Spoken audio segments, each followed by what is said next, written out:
Hola, muy buena gente, ¿cómo les va? Estamos en un nuevo video para el partido Argentinas Unidas. Eh, Hoy vamos a ver el video que les prometí eh, de la oligarquía liberal. La oligarquía liberal. Esto será visto un breve resumen por un historiador bastante conocido, por Alberto Lettieri. Algo que me leí bastantes veces. También me gustaría leer algo de Felipe Vigna, que es un historiador también bastante espectacular como te explica las cosas de año tras año de Argentina. Y bueno, cada uno sacará sus propias conclusiones. Si estuvo bueno, estuvo malo el hecho, ¿no? El hecho del momento. Bueno, en fin. eh, lo que vamos a hablar hoy es la oligarquía. ¿Qué fue? ¿A qué se basó esa oligarquía? Es fue un régimen que no definía la democracia, eh, tampoco definía partidos porque no había partidos, solamente había, es como que yo ahora mismo estoy sentado en una mesa con varias personas y elijamos el poder. Y bueno, y así en esa mesa estaba metido Selman, estaba metido Roca, estaba metido Sarmiento, Quintana, hasta el mismísimo San Peña, hasta que acordara la ley, acordara digo, una reforma política con Irigoyen en el 1912. Eh, bueno, Bartolomé Mitre, eh, y la batalla con Alem. Bueno, quiero leerles algo, un breve resumen, algo que me pareció bastante interesante. eh, de El régimen oligárquico dispuso del severo control sobre el acceso de los cargos públicos y definió una especie de carrera política que incluía desempeño sucesivo de las funciones de diputado nacional, senador nacional, ministro de la nación, gobernador, presidente o vice. En la práctica sucesión presidencial era fruto de un acuerdo entre presidentes salientes de la élite detentaba los cargos más prestigiosos, ya que la oligarquía no organizó ningún partido político burocrático. El proceso de selección quedó en manos de círculos familiares o de amistades que compartían lealtades comunes en el marco de asociaciones, clubes, el progreso de, bueno, el Jockey Club o las universidades de Buenos Aires o Córdoba. Algo que tenemos que recalcar, a lo que les quiero decir, es que las universidades en ese momento estaban aranceladas, solamente iban las familias altas, digamos de clase de rango alta. No estudiaba el hijo de un obrero. Algo bastante interesante eso, que mucha gente capaz que no lo sepa.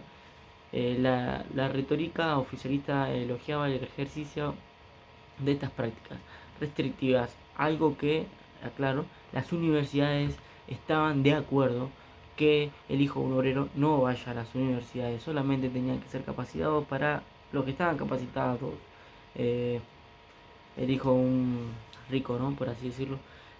Eh, Universidad de Buenos Aires y Córdoba. La retórica oficialista elogiaba el ejercicio de estas prácticas restrictivas, alegiendo e impidían el ejercicio de las demagogia montada sobre la participación en política de las mayores pobres, plebeyos y ignorantes. O sea, los trataban como ignorantes, plebeyos o pobres, como quieran decirlo. Eh, bueno, régimen oligárquico, que mucha gente lo toma como un buen gobierno. Empezamos por de Roca Padre. Roca Padre. Algo bastante interesante del gobierno de Roca Padre fue que Roca apostó por el libre comercio y quizás le fue bien eh, económicamente, sí, digamos, le fue bien. Le fue bien mientras transaba con los Gran Bretaña. Gran Bretaña y Estados Unidos. Le teníamos que vender la carne a Estados Unidos 200 a Estados Unidos, a Gran Bretaña 250 pesos. No teníamos eh, no teníamos cadena de frío, digamos, todo lo que exportábamos teníamos que abonarlo nosotros, digamos, si nosotros lo queríamos vender eh, carne, por así decirlo, a Paraguay, eh, Paraguay, que tenía cadena de frío, le teníamos que pagar a ellos la cadena de frío, ¿entendés? Y nosotros exportar, perdíamos siempre, pero el país era rico, la ganancia la veían, ellos las veían, ellos no las veían. Las ganancias solamente iban así, así nunca, o así, como quieran decirle. Jamás iba en general al país, jamás le aportaba a algo. la aportaba solamente a clases, eh, eh, a clases altas, digamos. No está bien, no, digo, no está mal, digamos, que ellos ganen, ¿no? Porque que ganen todos, ¿no? Porque, digamos, está en una tierra de todos, o sea, allá es argentino, ¿no? Bueno, 2.50. Si Finlandia venía y Finlandia le vendía la carne 200, Argentina estaba obligada a bajársela porque era su único, al único que le vendíamos, digamos, a Inglaterra era el único que le vendíamos. Es algo bastante interesante porque también creo que Inglaterra tenía vínculos todavía en este país. No estábamos de todo tan independizados, creo. Digamos, estábamos independizados, sí, pero no éramos algo bien poderoso, ¿no? Creo que es algo muy interesante por la deuda de Rivadavia, que la deuda de Rivadavia estuvo hecho para que Inglaterra nos tome como un país soberano, que creo que eh, termina aceptándolo, que bueno, años más tarde Perón terminaría pagando 12 millones de libras, que esa deuda trascendió a 1 millón de libras. Miren cómo fue aumentando, cómo fue, cómo fue aumentando el interés, ¿no? Bueno, el régimen oligárquico no indemne a los cambios sociales que experimentó la sociedad argentina, por lo que resultó posible definir claramente tres etapas. La primera se inicia con la presidencia de Roca, eh, 1880, que concluye la renuncia anticipada del sucesor Juan Miguel Juárez del Selman, que ese era el concuñado de Roca. Mira que forros, ¿no? Bueno, 1890, el Partido Autonomista Nacional, PAN, del que les estoy hablando, ejercía por entonces su hegemonía por la lógica de un partido único. El firme liderazgo impuesto por Roca se potenció más aún bajo la gestión de un concuñado, Juárez Selman, quien definía con el término unicato. Los partidos eran simples, denominaciones bajo los cuales se amparaban minúsculas círculos para negociar cargos, prebendas. Esta etapa concluye con la implosión del PAN, provocada por la denominada Revolución del Parque 1890, la creación de un heterogéneo, fugaz partido opositor, la Unión Cívica Radical, cuya división daría origen a la Unión Cívica Radical, bueno, 1891. 1891. Esa fue la primera etapa donde nacería la Unión Cívica Radical. La Unión Cívica Radical, tengo algo para decirles sobre eso, ¿no? Es una etapa importante, puede ser, porque sería como pueblo, entre comillas, ¿no? Lo que tenía en ese momento la Unión Cívica Radical, que cuando llega al gobierno, que no fue tan criticado porque su primer gobierno de Irigoyen fue muy bueno, lo que fue muy criticado fue que usó el libre comercio, dio, no dio porque no se terminaron respetando, ¿no? Pero dio esos derechos de las 8 horas laborales. Siguió con el libre comercio, que no es muy convencido, digamos. a- no estoy muy convencido porque siguió habiendo bastante pobreza, que fue algo que le perjudicó a Irigoyen en su segundo gobierno, ¿no? Que bueno, por eso termina siendo derrocado también. Esta parte también es bastante interesante porque es la segunda etapa. La segunda etapa se extiende de entonces. En 1912, derrotado Juan Selman se retira de la vida política, posibilitando el retorno de Roca. En su segundo mandato, 1898-1904, el líder del PAN advierte que el unipartidismo está agotado, que la oligarquía solo podría mantener sus posiciones institucionales ampliando su alianza política, perfeccionando las prácticas, manipulando el sufragio. Por esa razón, Roca estableció un acuerdo con el mitrismo. Fuerza había resignado su protagonismo en la vida política. La tercera etapa se inicia en 1904, con la llegada de la presidencia a Manuel Quintana, y se caracteriza por la irreversible declinación con el liderazgo de Roca. Hay que aclarar que Roca pidió los tres poderes, creo que era el poder judicial, ahora no me acuerdo, pero eran esos tres poderes que eran poder supremo, digamos, ¿no? La declinación del liderazgo de Roca, consolidación de la UCR, la creación de un espacio modernizado dentro del PAN, comandado por Roque Sampeña, quien acordaría con Irigoyen una reforma política que sería sancionada en 1912. Año interesante. La estabilidad alcanzada por la primera gestión de Roca, lo que les estoy diciendo, fue puesta en una cuestión por su sucesor Miguel Juárez Selma, quien alentó una verdadera fiebre especulativa al autorizar a los bancos y las provincias a emitir su propia moneda con mínimo respaldo, rodeado de un enorme poder, razón por la cual su periodo fue denominado unicato. La corrupción y la inflación descontrolada que provocó la iniciativa bancaria debilitó considerablemente su situación dentro del roquismo. Numerosos círculos comenzaron a retasear su apoyo al presidente. En tanto, una oposición alegada de 1880 exigió acciones concretas. Bartolomé Mitre, Leandro Alem, antiguos adversos en la disputa política porteña, organizaron la Unión Cívica tras denunciar la corrupción. Alem era radical igual que Mitre, creo, ¿no? Tras denunciar la corrupción y irresponsabilidad del gobierno, se provocó la población disconforme participar de reuniones abiertas. En abril de 1890, el mitin Frontoni permitió reunir una multitud que censuró al gobierno nacional. Bueno, si bien estamos en, digamos, se está hablando de una estabilidad en la primera gestión de Roca, hay que aclarar que Argentina tenía mucha pobreza, digamos, la estabilidad económica del país estaba bien, poder así decírselo, ¿no? Bien, con deudas, pero bien.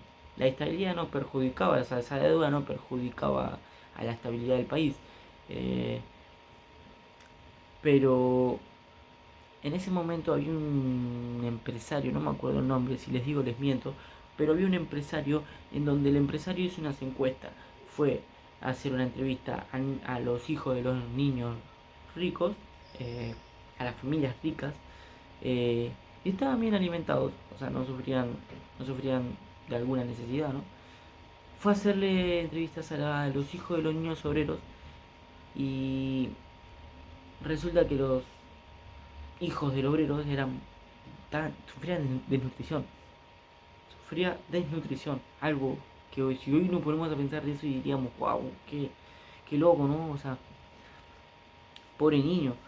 Te das cuenta del sueldo o de la poca moneda que pagaba el jefe al empleado.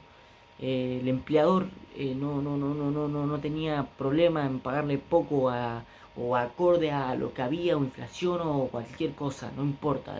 Si el país estaba en derrumbe, si ellos estaban bien, todos estábamos bien, no le importaba. Aquí lo que yo quiero hablar con esto, porque este canal se trata mucho de la igualdad. Yo lo que quiero trazar con esto no es que critican, solamente es una línea trazada de igualdad. No quiero que todos seamos ricos, solamente igualdad de pensamiento, de personalidad, ¿entendés? De decir,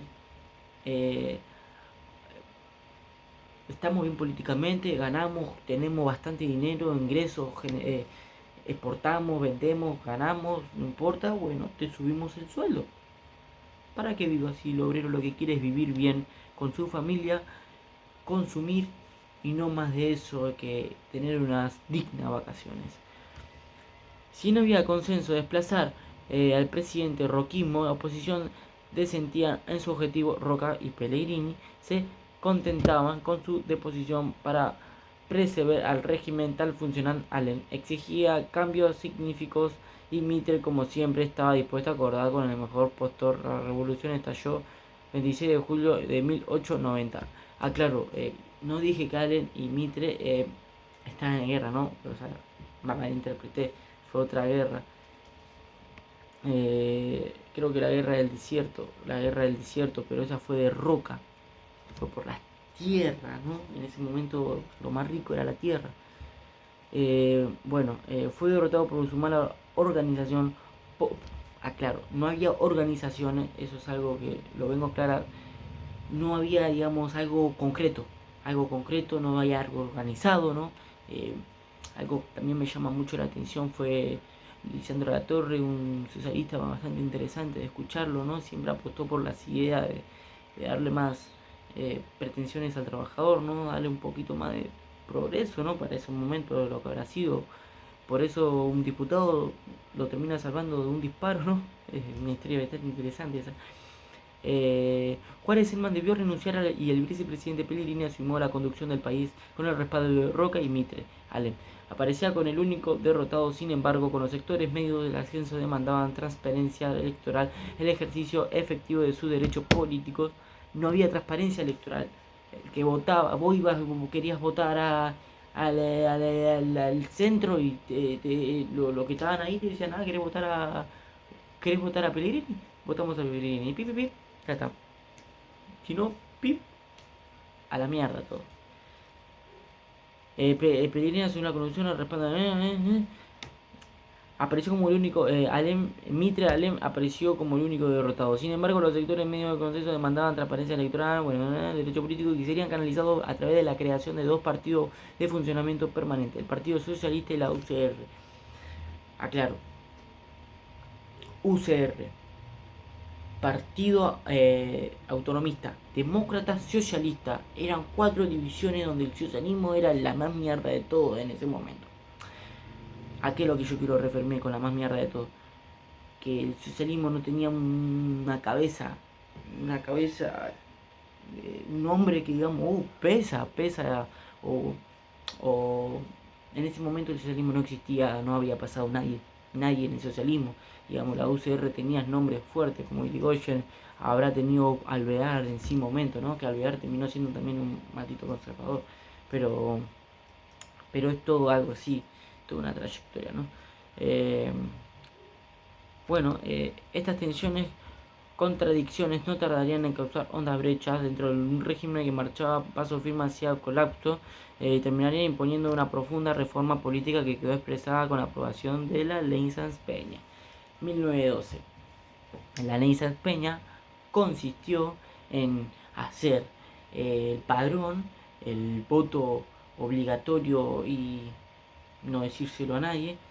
La mujer todavía no votaba hasta ese momento.